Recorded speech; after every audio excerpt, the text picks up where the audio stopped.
Good morning. We are here with our third Taking the Lead podcast, and I'm so thrilled to introduce to you Gini Dietrich, the incomparable Gini Dietrich, author, consultant, keynote speaker about all things PR, agency management, content, digital.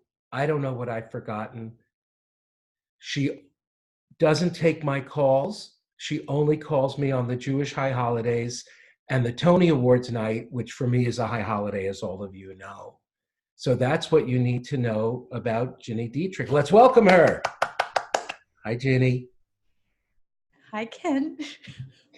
Using That is true. I only call you on very, very important occasions, and you never answer the phone. So what does that say about our friendship? They're important holidays for you, and I am calling because you're such a good friend, but you never answer the phone.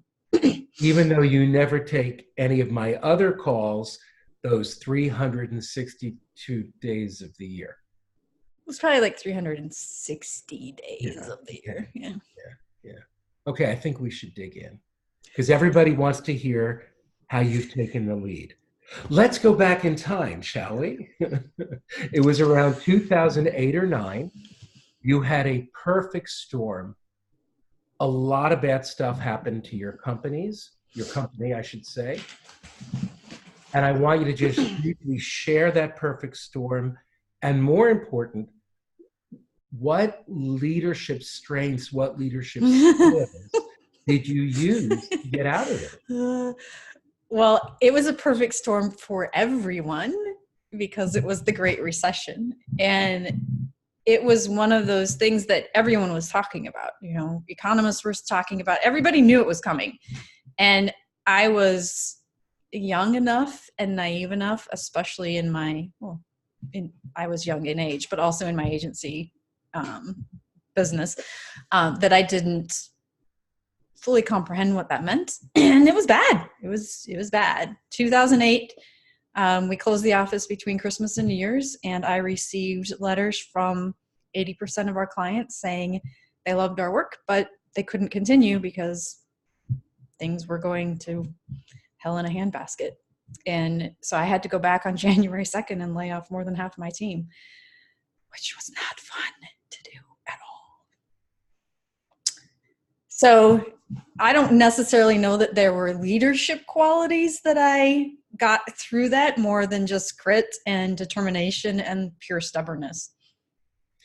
But then you made some decisions relating to the vision for your company and how it would be structured. At that point, you had traditional office, I believe, everybody working together. Sure.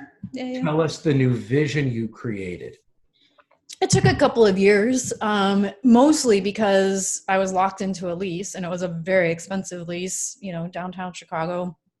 We had done a build out to accommodate. We had started with, 5 offices, and we had to grow to 30.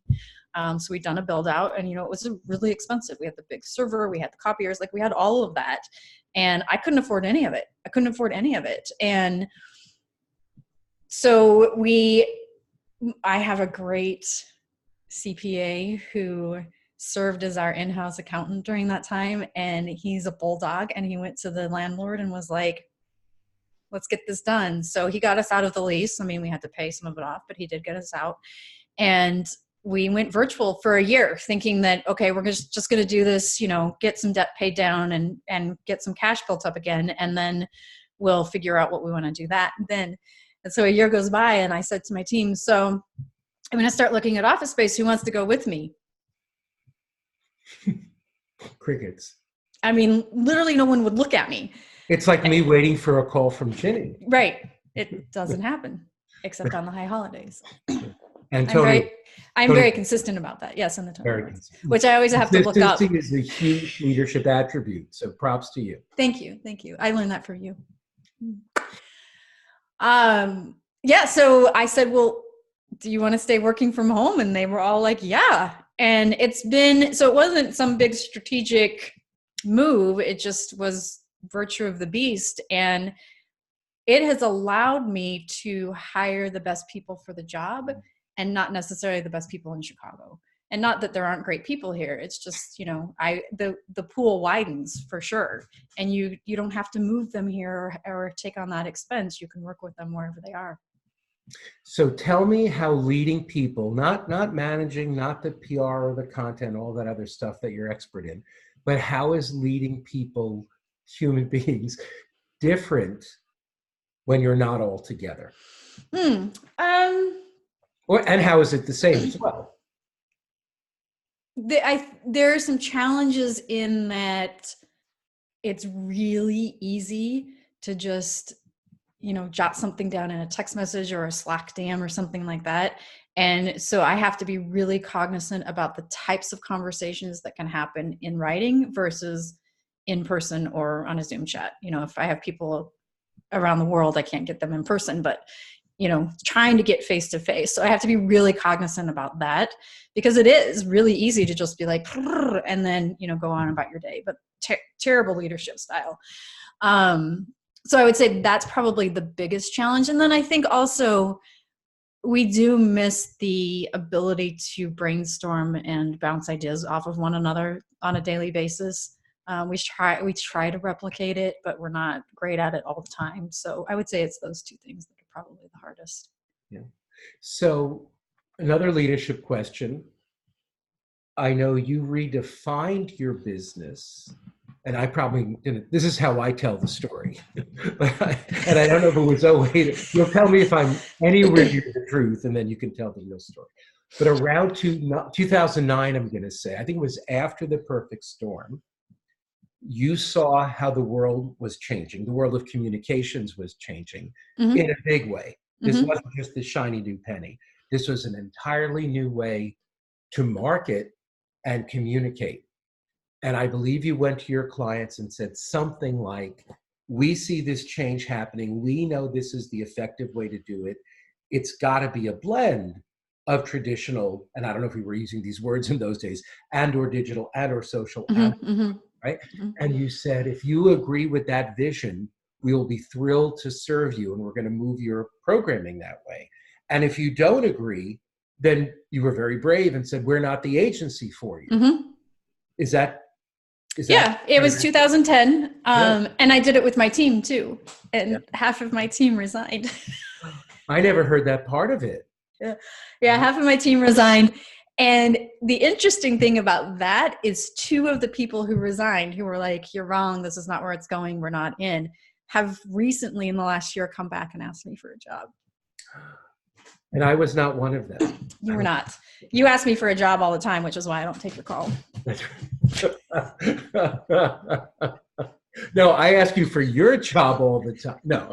You don't want my job. No one wants my job. I don't want your job. Okay. Other than the perfect storm, biggest leadership challenge you ever faced? How you power through it? You know, I think there's a new leadership challenge I have to face every year, and I never anticipate it. But I think in general, the leadership challenges are always hiring slowly and firing fast. Having critical, tough conversations. Those are probably the biggest ones for me. Those are the hardest ones for me. And I think for many leaders, we consider very effective leaders, effective business people, but honest dialogue is so critical. And I'm going to go out on a limb and say 99.9% of the time, when we have the dialogue, we always strengthen the relationship. Oh, yeah, for sure. And it's always, this wasn't as bad as I expected. Yes. Yes. Which I think gives us a great lesson in letting go of outcomes, letting go of expectations. And if you're going to have expectations, it's okay to say, it'll probably be fine. Yeah. You know, make that. Yeah. Because you're right. You're right. I just want the world to know, Gini Dietrich said, I'm right. Not speaking about herself, speaking about Ken Jacobs. And we know how rare that is. Okay. And that's what Lesson learned. Lesson learned. Lesson learned. So many lessons for you, Ginny. Mm-hmm. Ginny, I want to thank you for your leadership lessons today, for being you, for not making fun of me too much, and for not, my eyes are not crossing. We stop that right now. That's a bit of an inside joke. Now I'm going to do my weird selfie and video podcast to try to keep my eyes open. I knew this moment would come. So I think it's a good time to say goodbye and to thank you for being a friend. That's it? That's it? You want to end right now because I said you were right, so now we're done. Don't you think the universe is sending us a message? Uh-huh. I think it is. I think so too. Really, thank you. I appreciate it. Oh my gosh, of course. We appreciate you. And again, let's be, a little honest here. Ginny has been trying to get me to do this, to do anything on video. We agreed at least 3.5 years. At least. So, Ginny Bravo. You should be thanking me because I'm helping make your dreams come true. Yes, that is a very good spin, my friend. That's good. Very good. Former PR guy, I still got it. You still got it. Thank you so much. You're welcome.